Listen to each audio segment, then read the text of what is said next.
မောင်စံပြေရဲ့လားအချိန်ကုန်နာမြန်လိုက်တာမတူတဲ့ဘဝနှစ်ခုပေါင်းစုံဖို့မောင်တတိနဲ့နေတာမဟုတ်လား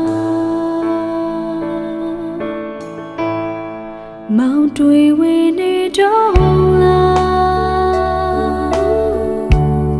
အချိန်ယူခြင်းနေသေးလား